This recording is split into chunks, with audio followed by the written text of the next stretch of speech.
إنا أنزلنا التوراة فيها هدى ونور يحكم بها النبيون الذين أسلموا للذين هادوا والربانيون والأحبار بما استحفظوا من كتاب الله وكانوا عليه شهداء فلا تخشوا الناس واخشوني ولا تشتروا بآياتي ثمنا قليلا ومن لم يحكم بما أنزل الله فأولئك هم الكافرون وكتبنا عليهم فيها أن النفس بالنفس والعين بالعين والأنف بالأنف والأذن بالأذن والسن بالسن والجروح قصاص فمن تصدق به فهو كفارة له ومن لم يحكم بما أنزل الله فأولئك هم الظالمون وقفينا على آثارهم بعيسى ابن مريم مصدقا لما بين يديه من التوراة وآتيناه الإنجيل فيه هدى ونور ومصدقا لما بين يديه من التوراة وهدى وموعظة للمتقين وليحكم أهل الإنجيل بما أنزل الله فيه ومن لم يحكم بما أنزل الله فأولئك هم الفاسقون وأنزلنا إليك الكتاب بالحق مصدقا لما بين يديه من الكتاب ومهيمنا عليه فاحكم بينهم بما أنزل الله ولا تتبع أهواءهم عما جاءك من الحق لكل جعلنا منكم شرعة ومنهاجا ولو شاء الله لجعلكم أمة واحدة ولكن ليبلوكم فيما آتاكم فاستبقوا الخيرات إلى الله مرجعكم جميعا فينبئكم بما كنتم فيه تختلفون وأن يحكم بينهم بما أنزل الله ولا تتبع أهواءهم واحذرهم أن يفتنوك عن بعض ما أنزل الله إليك فإن تولوا فاعلم أنما يريد الله أن يصيبهم ببعض ذنوبهم وإن كثيرا من الناس لفاسقون أفحكم الجاهلية يبغون ومن أحسن من الله حكما لقوم يوقنون. یہ سورہ مائدہ کی آیت نمبر 44 سے آیت نمبر 50 تک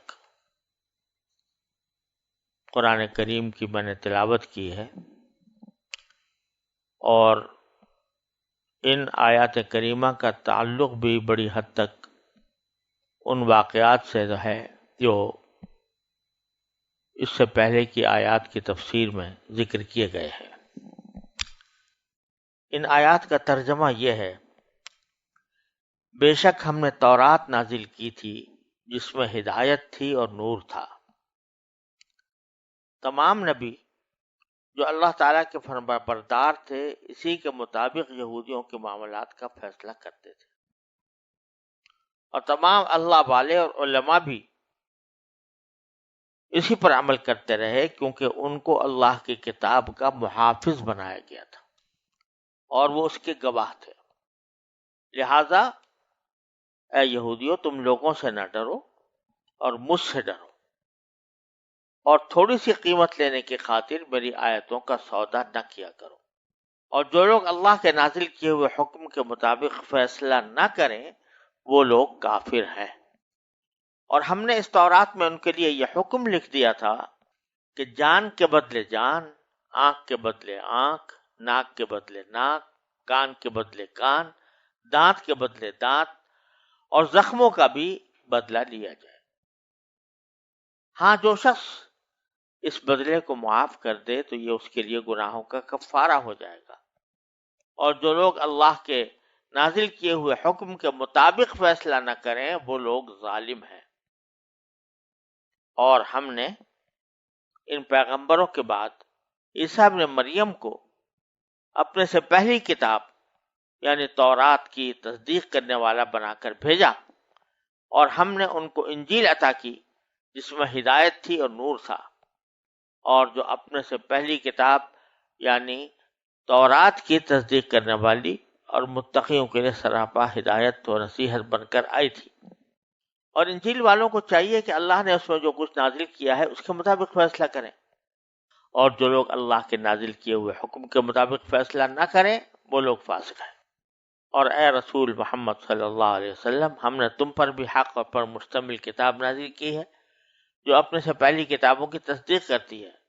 اور ان کی نگہبان ہے، لہذا ان لوگوں کے درمیان اسی حکم کے مطابق فیصلہ کرو جو اللہ نے نازل کیا ہے، اور جو حق بات تمہارے پاس آ گئی ہے اسے چھوڑ کر ان کی خواہشات کے پیچھے نہ چلو۔ تم میں سے ہر ایک امت کے لیے ہم نے ایک الگ شریعت اور طریقہ مقرر کیا ہے، اور اگر اللہ چاہتا تو سب کو ایک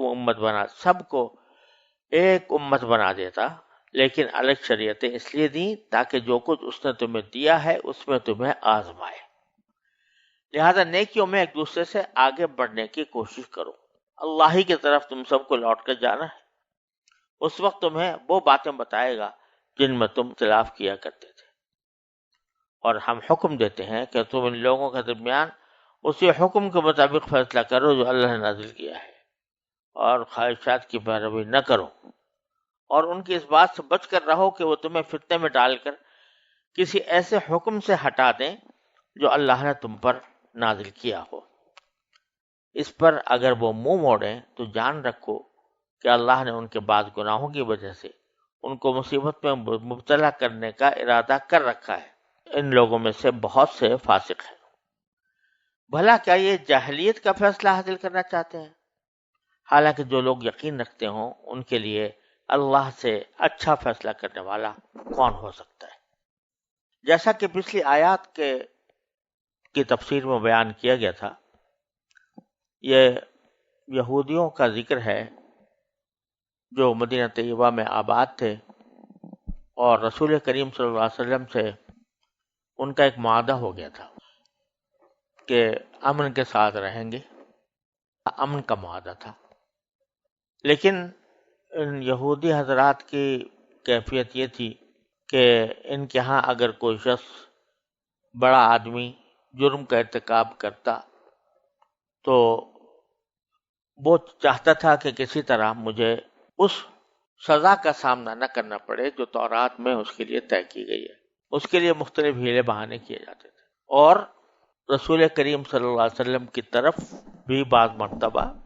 اس غرض سے بھیجا گیا کہ آپ کی شریعت تورات کی شریعت کے مقابلے میں نرم ہے، لہذا آپ کے پاس فیصلہ بھیج دیا جائے تاکہ آپ نرمی کا فیصلہ فرمائیں تو اس کے اوپر ہم عمل کر لیں، جیسا کہ رجم کے بارے میں پیچھے میں نے عرض کیا، اسی طریقے سے بنو نذیر کی جو دیت کے بارے میں جو واقعہ پیچھے بیان کیا۔ اب اللہ تبارک و تعالی فرما رہے ہیں کہ جن احکام میں یہ لوگ رسول کریم صلی اللہ علیہ وسلم کی طرف رجوع کر رہے تھے، ان احکام میں تورات کی شریعت اور رسول کریم صلی اللہ علیہ وسلم کی شریعت میں کوئی اختلاف نہیں تھا۔ شادی شدہ زانی کے لیے رجم اور سنگساری کی سزا وہاں پر بھی تھی، اور یہاں رسول کریم صلی اللہ علیہ وسلم نے بھی اس کو نافذ فرمایا، اور اسی طرح قصاص کا معاملہ جو بنو نذیر اور بنو قریظہ کے درمیان ایک ناانصافی کا بنا ہوا تھا،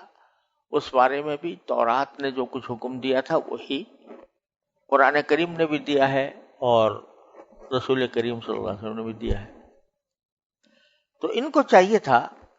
کہ اس تورات پر پورا بھروسہ کرتے، اس کے اوپر عمل کرتے۔ تو پہلے تو یہ فرمایا کہ انا انزلنا التوراۃ فیہا ھدی ونور، ہم نے تورات نازل کی تھی اس طرح کہ اس کے اندر ہدایت کا بھی سامان تھا اور ایک نور تھا۔ نور تھا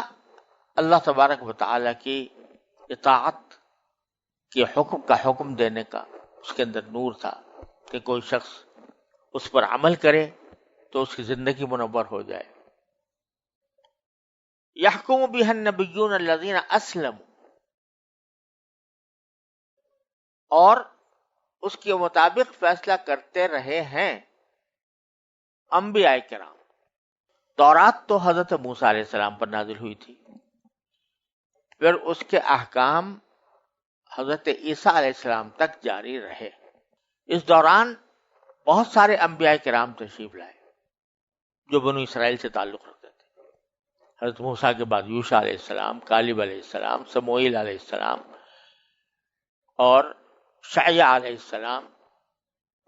زکریا علیہ السلام، حبقوق علیہ السلام، یہ سب انبیاء کرام موسیٰ علیہ السلام کے بعد آئے. تو قرآن کریم میں فرما رہا ہے کہ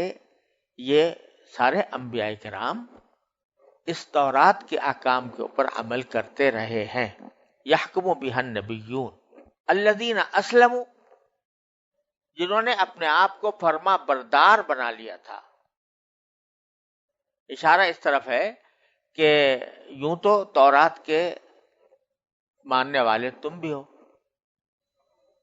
اے یہودی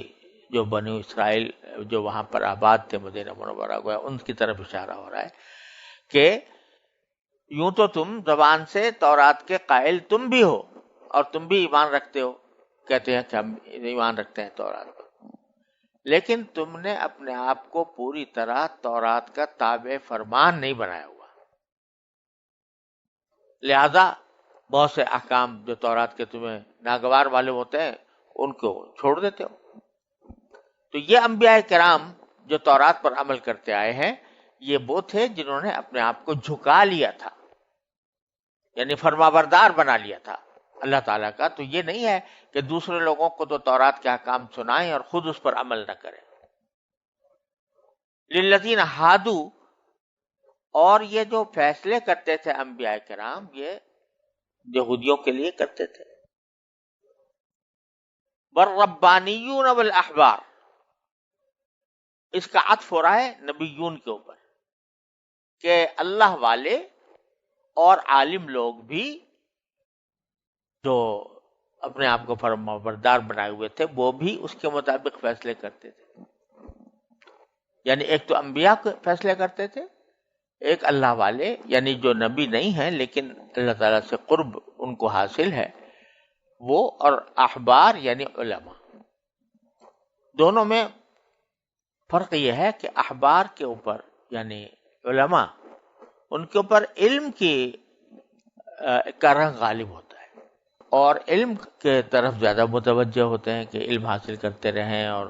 تحقیقات کرتے رہیں علم کے سلسلے میں. اور ربانیون یہ نکلا ہے رب سے، تو رب کے معنی پروردگار، ربانی یعنی پروردگار سے تعلق رکھنے والا، اور ربانیون اس کی جمع ہے. تو معنی اس کے ہوئے کہ جو اللہ کی طرف متوجہ ہیں، یعنی وہ ان کا بیشتر مشغلہ جو ہے وہ خود اللہ تعالیٰ کی تسبیح، تقدیس، اللہ تعالیٰ کا ذکر، اس میں وہ زیادہ مصروف رہتے ہیں. تو دو یہ الگ الگ طبقے ہیں، احبار اور ربانیون. ایسا نہیں ہے کہ دونوں میں تضاد ہو، بلکہ یہ کہ عالم یا احبار اس عالم کو کہیں گے کہ جس کی زیادہ مشغولیت علم کے کام میں ہے، وہ علم حاصل کرتا ہے، پڑھاتا ہے، اس کی لوگوں تک پہنچاتا ہے، اس کی تبلیغ کرتا ہے، اس کی دعوت دیتا ہے، اس کے بارے میں کوئی لکھنا ہوتا ہے تو لکھتا ہے. اس کا زیادہ مشغلہ علم اور حکمت سے متعلق ہے. یہ مطلب نہیں ہے کہ وہ خود عبادت نہیں کرتا، عبادت وہ بھی کرتا ہے، لیکن زیادہ توجہ اس کی ان چیزوں کی طرف ہوتی ہے. عبادت جتنی فرض ہے، سنت ہے، مستحب ہے، وہ کر لے گا، لیکن یہ نہیں ہے کہ سارا اوقات اس نے عبادت کے لیے لگائے ہوا. بخلاف ربانیون کے، کہ ربانیون وہ ہیں جن کے زیادہ تر اوقات جو ہیں وہ اللہ تعالیٰ کے ذکر اور تسبیح و تقدیس میں گزرتے ہیں، اللہ تعالیٰ کی عبادت میں گزرتے ہیں، اگرچہ علم سے وہ بھی خالی نہیں ہوتے. ایسا نہیں ہوتا کہ علم ان کے پاس نہیں، اگر علم نہ ہو تو پھر ان کی ساری جو عبادت ہے وہ عکار رہ جائے گی. تو لیکن دو یہ طبقے ہیں، اور یہ مسلمانوں کے اندر بھی ہیں، علماء بھی ہیں اور صوفیہ بھی ہیں. تو وہ بھی عمل کرتے آئے ہیں تورات کے اوپر،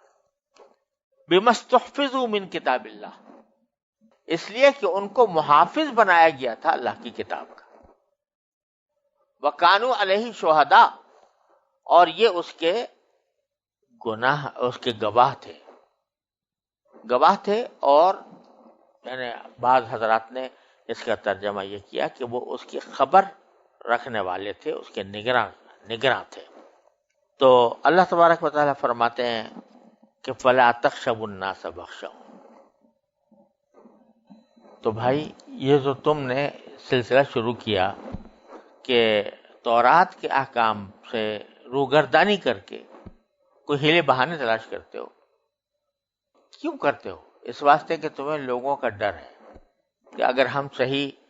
سزا بتا دیں گے کہ تورات میں صحیح سزا کیا ہے اور سزا کو نافذ کریں گے تو ان کے قبیلے کے لوگ ہم سے ناراض ہو جائیں گے، تو ہمارے پاس جو ہدیے تحفے آیا کرتے ہیں وہ سب بند ہو جائیں گے. تو یہ خوف ہے تمہارا جس کی وجہ سے تم نے تورات کی مخالفت پر کمر باندھی ہوئی ہے. تو فرمایا کہ اب تمہیں چاہیے کہ تم لوگوں سے نہ ڈرو کہ وہ تمہاری امداد چھوڑ دیں گے، تمہارے سرپرستی، مالی سرپرستی چھوڑ دیں گے. اس سے نہ ڈرو، بخشون، مجھ سے ڈرو. انسان تو کیا کر سکتا ہے تمہارے ساتھ؟ کچھ جتنا بھی برائی کرنا چاہے، تمہاری بدخواہی کرنا چاہے، تو اس کے قدرت میں نہیں ہے. یہ تو اللہ تعالیٰ کی قدرت میں ہے کہ جب تمہیں کوئی برا کام کرو تو اللہ تبارک و تعالیٰ اس کا بدلہ تمہیں دنیا میں بھی دے اور آخرت میں بھی دے. وَلَا تَشْتَرُوا بِآيَاتِي ثَمَنًا قَلِيلًا، اور میری آیتوں کا تھوڑی سی قیمت لینے کی خاطر سودا نہ کیا کرو. کہ آیتوں کے اندر تبدیلی کر دی، کسی نے رشوت دے دی، پیسے دے دیا کہ بھائی ہمارے مطلب کا حکم نکال دیجئے تورات میں سے، تو پیسے لے کر وہ آیتوں کا غلط مطلب نکال دیتے، یا کوئی ایک آدھا لفظ آگے پیچھے کر دیتے، تو جس کے نتیجے میں وہ آدمی خوش ہو جاتا، خوش ہو کے پیسے دیتا تھا. یہ پہلے بھی آیت گزر چکی ہے سورہ بقرہ کے اندر. وَمَن لَّمْ يَحْكُم بِمَا أَنزَلَ اللَّهُ فَأُولَٰئِكَ هُمُ الْكَافِرُونَ، اور جو لوگ کہ اس حکم پر عمل نہ کریں جو اللہ نے نازل کیا تو وہ تو کافر ہیں، وہ کافر ہو جاتے جو اللہ تعالیٰ کے حکم پر عمل نہ کریں. یہاں یہ جملہ اللہ تبارک و تعالیٰ نے 3 آیتوں میں دہرایا ہے. ایک آیت میں فرمایا ہے وَمَن لَّمْ يَحْكُم بِمَا أَنزَلَ اللَّهُ فَأُولَٰئِكَ هُمُ الْكَافِرُونَ، یعنی وہ کافر ہو جاتے ہیں جو اللہ کے نازل کیے ہوئے حکم کی خلاف ورزی کریں. دوسرے جگہ فرمایا کہ وَمَن لَّمْ يَحْكُم بِمَا أَنزَلَ اللَّهُ فَأُولَٰئِكَ هُمُ الظَّالِمُونَ. یہ آیت نمبر 45 میں اللہ تعالیٰ نے یہ الفاظ استعمال فرمائے کہ جو اللہ کے نازل کیے ہوئے حکم پر فیصلہ نہ کریں وہ ظالم ہے. اور پھر تیسری بار فرمایا کہ من لم يحكم بما انزل اللہ فاولئک هم الفاسقون. یہ 47ویں آیت میں ہے کہ جو اللہ کے نازل کیے ہوئے حکم کے مطابق فیصلہ نہ کریں وہ فاسق ہیں، گناہگار ہیں. یہ 3 مختلف الفاظ اللہ تبارک و تعالی نے استعمال فرمائے ہیں، اور حضرات فقہا اور مفسرین ان کی ترتیب یہ بتاتے ہیں کہ یہ جو پہلی آیت میں فرمایا گیا ہے 44ویں آیت میں کہ فَأُولَئِكَ هُمُ الْكَافِرُونَ، جو اللہ کے نازل کیے ہوئے حکم پر عمل نہ کریں یا اس کا فیصلہ نہ کریں تو وہ کافر ہیں. تو اس سے مراد وہ لوگ ہیں کہ جو اللہ کے نازل کیے ہوئے حکم کی صرف اتنا ہی نہیں ہے کہ نافرمانی کرتے ہیں بلکہ اعتقاداً اس کو درستی نہیں سمجھتے، یا جان بوجھ کر اللہ تعالیٰ کے حکم میں تحریف کر کے کہتے ہیں اللہ تعالیٰ کا حکم یہ ہے، تو وہ کافر ہے. دلیل اس کی یہ ہے کہ پیچھے آیتوں میں اللہ تعالیٰ فرما رہے ہیں کہ لا تشتروا بآیاتی ثمنا قلیلا، کہ میری آیتوں کا سودا معمولی قیمت پر نہ کیا کرو. تو یہ ایسے ہی کرتے تھے جیسے رجم کے سلسلے میں ہوا اور بعض دوسرے معاملات کے اندر، کہ صرف اتنا ہی نہیں ہے کہ یہ کہتے کہ بھئی تورات کے اندر جو حکم ہے تو یہ، لیکن ہم فیصلہ یہ کر رہے ہیں اپنی مجبوری کی وجہ سے، تو بات اور ہوتی، لیکن کہتے ہیں نہیں، تورات کا فیصلہ ہی یہ ہے، جو فیصلہ نہیں تھا اس کو کہا کہ یہ فیصلہ ہے، لا تشتروا بآیاتی ثمنا قلیلا جس کو کہا گیا۔ تو اب اگر کوئی فرض کرو کہ یا تو قرآن کریم کی یا تورات کی کسی حکم میں خود تحریف کرے، اس کو بدل دے، الفاظ ہی بدل دے، یا الفاظ بدل دے یا اس کی ایسی تحریف کرے مانن کہ جو اس کے سیاق و سباق سے، اس کے جو متواتر اس کا جو معنی ہے اس سے مختلف ہو، تو وہ کافر ہو جائے گا۔ اور دوسرا یہ کہ اگر کوئی شخص تورات میں تو تبدیلی نہیں کرتا، قرآن میں کوئی تبدیلی الفاظ کی نہیں کرتا، لیکن دل سے مانتا نہیں، اس کو کہا بھی مجھے تو یہ سزا اچھی نہیں لگتی جو اللہ نے مقرر کی، الیاذ باللہ۔ تو اعتقاد کے اعتبار سے جب انسان کسی اللہ تعالیٰ کے حکم کے مطابق فیصلہ نہ کرے بلکہ اعتقاد ہی اس کا خلاف ہو کہ میں اس کو مانتا ہی نہیں، یا تحریف کر کے کرے، تو اس کی جگہ فرمایا فَأُولَٰئِکَ هُمُ الظَّالِمُونَ وَأُولَٰئِکَ هُمُ الْكَافِرُونَ، کہ یہ لوگ کافر ہو جاتے۔ آگے جو فرمایا گیا ہے وہ اللہ تعالیٰ نے ذکر فرمایا ہے کہ كَتَبْنَا عَلَيْهِمْ فِيهَا أَنَّ النَّفْسَ بِالنَّفْسِ، ہم نے تورات کے اندر یہ فریضہ لکھا تھا کہ جان کے بدلے جان، آنکھ کے بدلے آنکھ، ناک کے بدلے ناک، کان کے بدلے کان، دانت کے بدلے دانت، قصاص کا حکم تھا۔ کوئی کسی کی جان لے لے تو اس کے بدلے میں اس کی جان لی جائے، کسی کی آنکھ پھوڑ دے تو اس کی بجائے اس کی آنکھ پھوڑی جائے، کسی کی کوئی ناک توڑ دے تو اس کے بدلے میں اس کی ناک توڑی جائے۔ یہ حکم تورات میں موجود تھا اور اب بھی ہے۔ تو یہ اللہ تعالیٰ نے فرمایا کہ یہ ہم نے تو پہلے سے لکھا ہوا ہے یہ حکم۔ اب یہ بنو نذیر اور بنو قریظہ جو خود بنی اسرائیل میں سے ہیں، بظاہر تورات کو مانتے ہیں، لیکن انہوں نے اپنے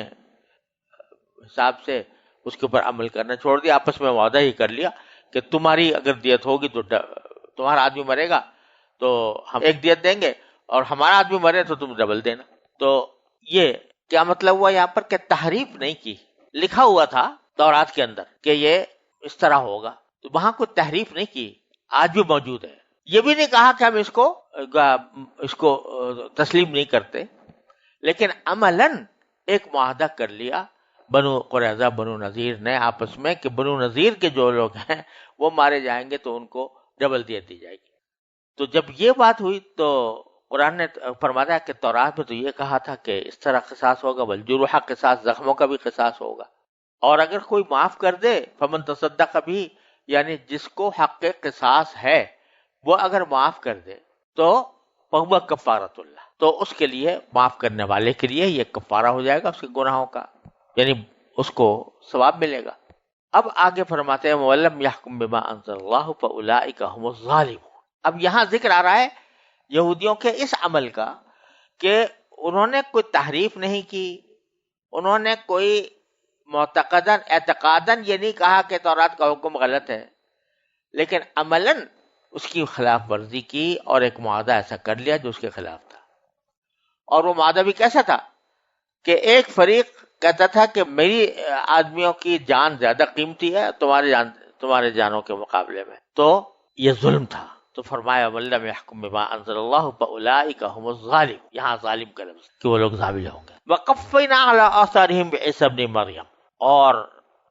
ہم نے ان پیغمبروں کے بعد عیسیٰ ابن مریم کو اپنے سے پہلی کتاب یعنی تورات کی تصدیق کرنے والا بنا کر بھیجا۔ قفینا پیچھے بھیجا، علی آثارہم ان کے نقش قدم، ان سے نقوش قدم کے اوپر، یعنی بعد میں۔ تو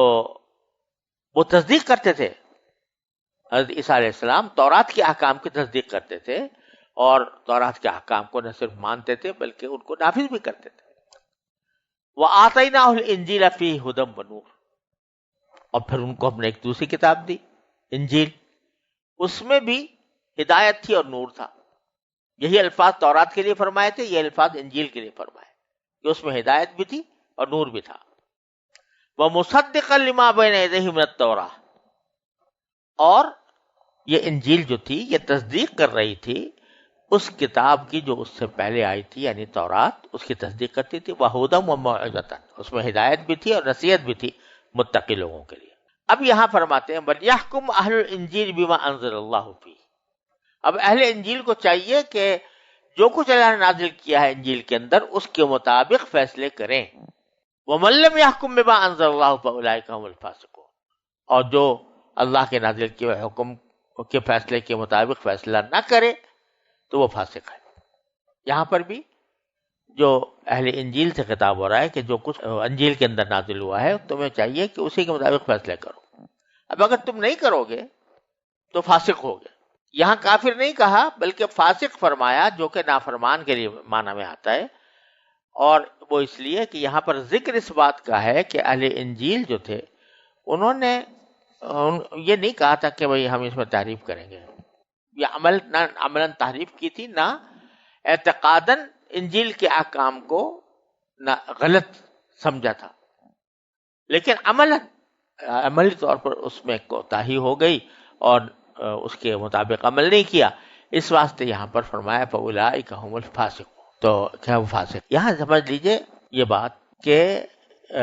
اس میں تو کوئی شبہ کی بات نہیں ہے کہ کوئی شخص اللہ تعالیٰ کے نازل کیے ہوئے حکم کی خلاف ورزی کرے اور قاضی بن کر بیٹھ جائے، جج بن کر بیٹھ جائے اور وہ اللہ تعالیٰ کے نازل کیے ہوئے احکام کے خلاف فیصلہ کرے، تو اس کے شدید گناہ ہونے میں تو کوئی شک و شبہ کی گنجائش نہیں. لیکن اس کی دو صورتیں ہوتی ہیں. ایک صورت یہ ہوتی ہے کہ جو جج قرآن و سنت کے احکام کے خلاف فیصلے کر رہا ہے وہ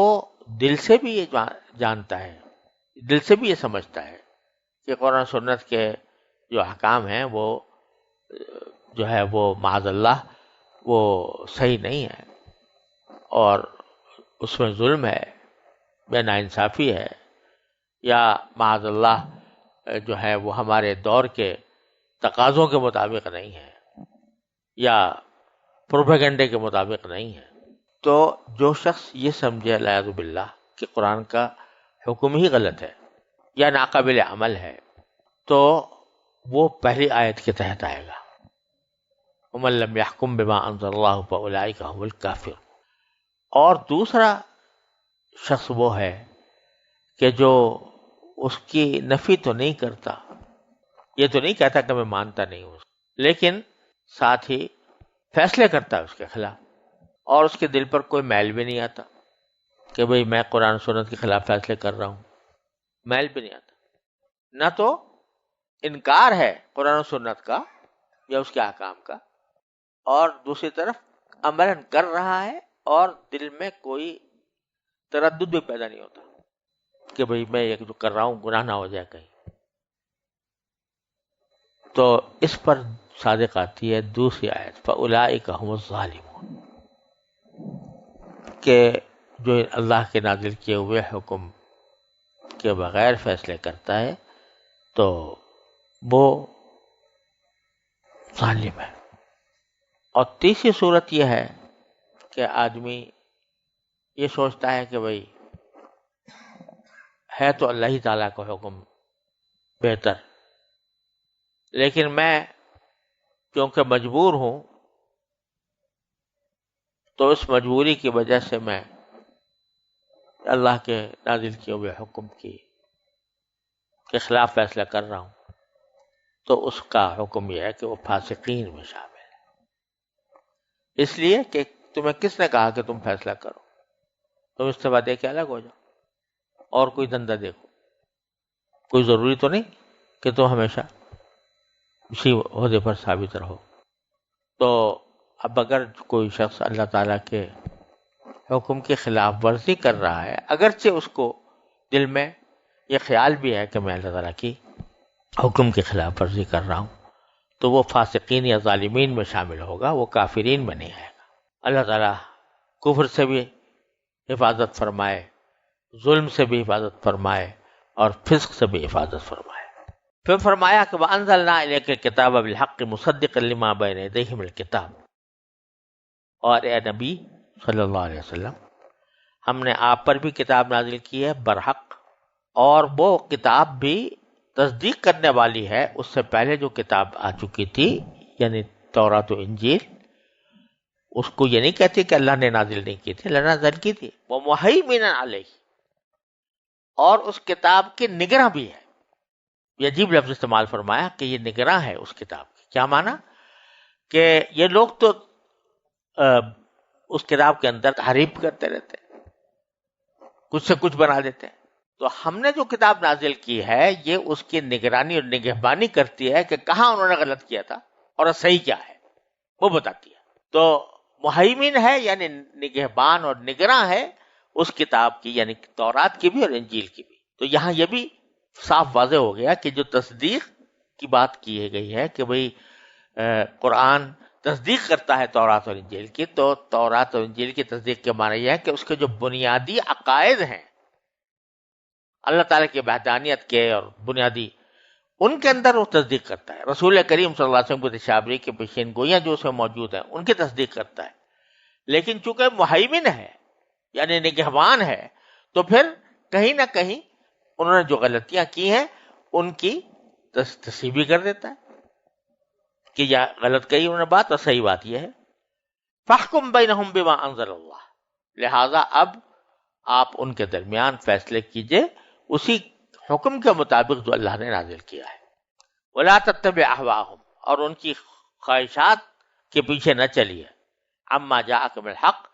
یعنی آپ کے پاس جو حق آ گیا ہے اس کو چھوڑ کر آپ ان کے خواہشات کے پیچھے نہ چلیے، جیسے بنی نذیر کہہ رہے ہیں کہ ہمارے آدمی کا خون بہا جو ہے ڈبل ہونا چاہیے، یا یہ لوگ کہہ رہے ہیں کہ شریف آدمی ہے اس نے زنا کر لیا ہے لہذا اس کی سزا سنگساری نہ ہو، کچھ منہ کالا کر کے اس کو پھرا دیں۔ تو یہ ساری ان کی خواہشات ہیں، ان کے پیچھے نہ جائیے۔ اب سوال پیدا ہوا کہ جب یہ ساری کتابیں ایک دوسرے کی تصدیق کرتی ہیں، انجیل آئی تھی وہ تورات کی تصدیق کرتی تھی، قرآن آیا تو اس سے تورات انجیل دونوں کی تصدیق کرتا ہے، تو پھر جب ایک ہی خدا کی بھیجی ہوئی کتابیں ہیں تو ان کے اندر احکام میں اختلاف کیوں ہے؟ بعض احکام تورات کے اندر تھے وہ منسوخ کر دیے گئے، تو یہ کیا ہو رہا ہے؟ تو اس کے جواب میں اللہ تعالیٰ نے فرمایا لِكُلٍّ جَعَلْنَا مِنْكُمْ شِرْعَةً وَمِنْهَاجًا، ہم میں سے تم میں سے ہر ایک کے پاس، ہر ایک کو ہم نے ایک دستور اور ایک طریقہ کار تو اس کا مقرر کر دیا ہے۔ یعنی بنیادی عقائد میں تو سب ایک ہیں، توحید، رسالت، آخرت، یہ سب مانتے ہیں، لیکن دنیا کے زندگی گزارنے کے اندر اس میں جو احکام ہوتے ہیں جزوی احکام، ان جزوی احکام کے اندر زمانے کی ضروریات کے مطابق فرق ہوتا رہا ہے۔ تو تورات میں ایک اس وقت اللہ تعالیٰ نے ایک حکم دیا تھا، اس وقت کے حالات کے مطابق تھا، اور اللہ تبارک و تعالیٰ اسی کو اس وقت مناسب سمجھتے تھے۔ بعد میں وہ حالات نہیں رہے، دوسرے لوگ آ گئے تو اللہ تعالیٰ نے حکم میں کوئی تبدیلی کر دی، یہ ہوتا رہا ہے۔ وَلَوْ شَاءَ اللَّهُ لَجَعَلَكُمْ أُمَّةً وَاحِدَةً، اور اگر اللہ چاہتا تو تم سب کو ایک امت بنا دیتا۔ ایک امت بنانے کے یہاں پر معنی یہ ہے کہ سب کی شریعتیں ایک ہو جاتی، لیکن شریعتیں اس لیے تھیں لیکن لِيَبْلُوَكُمْ فِي مَا آتَاكُمْ، کہ اللہ نے جو کچھ تمہیں دیا اس میں تمہیں آزمائے۔ یعنی اگر کسی وقت کوئی ایسا حکم پرانا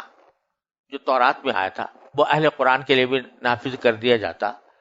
جبکہ اس وقت کے حالات ایسے تھے کہ جن میں وہ کر سکتے تھے اور آج نہیں کر سکتے، تو پھر آزمائش نہ ہوتی، کیونکہ ایک ایسی چیز کا حکم دیا جا رہا ہے جو کر ہی نہیں سکتے۔